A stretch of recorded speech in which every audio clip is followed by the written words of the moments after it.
नमस्कार दोस्तों, आशा है आप लोग अच्छा होंगे, स्वस्थ होंगे। आज का जो कहानी है महाकुंभ मेले की कहानी है। आप लोगों को पता ही है हर 12 साल में एक बार महाकुंभ मेला लगता है।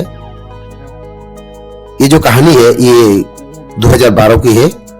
अब अभी जो चला हुआ है महाकुंभ मेले ये 2025 की है। आप लोगों को पता ही है हर 12 साल में महाकुंभ मेला एक बार लगता है। अंत तक बने रहिए।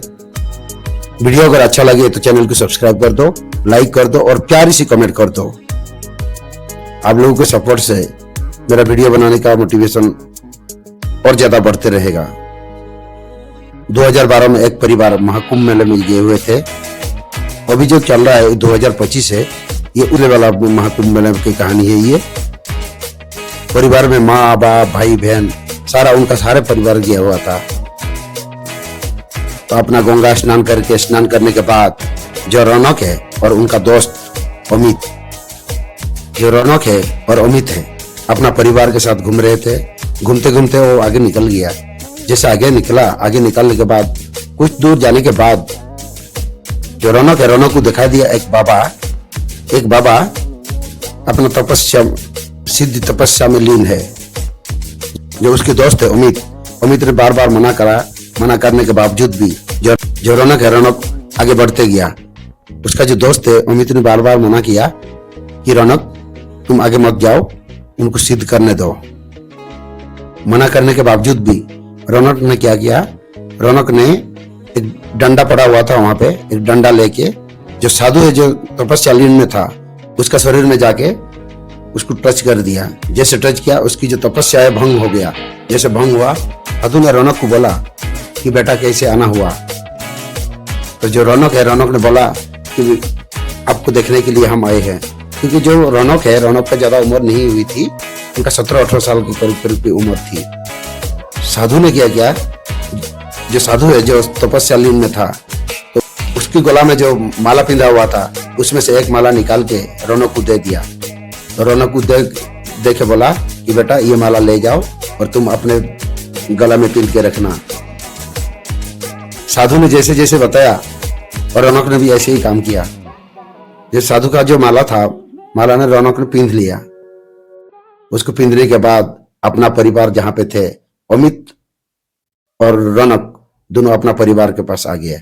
परिवार के पास आने के बाद कुछ देर मेले में घूमने फिरने के बाद जो रौनक का परिवार और अमित का परिवार अपना घर की तरफ चले गए। जो माला ले रखा था रौनक ने अपना गला में पिंध के सोया हुआ था। अब जैसे उसकी नींद आया, नींद आने के बाद उसको ऐसे सपनों में दिख रहा था कि कई पहाड़ में एक आग लगा हुआ है, बहुत बड़ी भयंकर आग लगा हुआ है। जैसे नींद खुला रौनक का, इधर उधर देखा, देखने के बाद फिर सो गया। जैसे सोया, सोने के बाद फिर वही हाल हुआ उसकी। एक रात तो जैसे तैसे करके रौनक ने अपना बिता दिया। बिताने के बाद दूसरा दिन क्या किया, दूसरा दिन जो माला लिया हुआ था, माला को अलमारी के अंदर में रख दिया। अलमारी में रखने के बावजूद भी रौनक ने फिर रात को ऐसे सो गया। सोने के बाद ऐसे सपना आया, खुली। जैसे रौनक का नींद खुलने के बाद अपना अलमारी की तरफ गया। अलमारी की तरफ जैसे गया, देखा तो वहां पे एक बाबा जैसे एक रूप धारण करके एक आदमी बैठा हुआ है। तो जो बाबा है, बाबा का रूप धारण करा हुआ था।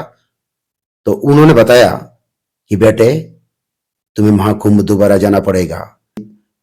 तुम अगर नहीं जाओगे तो तुम्हारा हाल ऐसे को ऐसे ही रहेगा।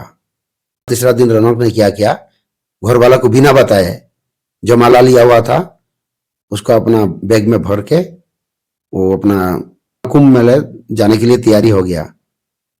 अब बस में बैठा। बस में बैठने के बाद वो महाकुंभ मेले को प्रयागराज महाकुंभ मेले में पहुंच गया।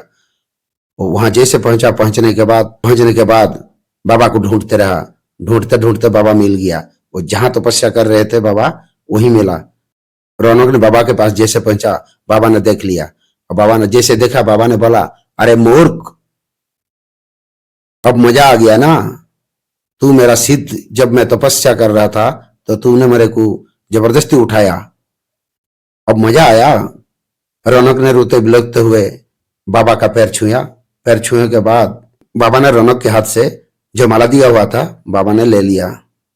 और बाबा ने यह भी बोला कि बेटा एक बार तो मैं तुम्हें माफ कर देता हूं, अगर आइंदा कोई किसी के साधु संत के साथ अगर तुम ऐसे हरकत करोगे फिर ऐसे ही भुगतना पड़ेगा तुम्हें।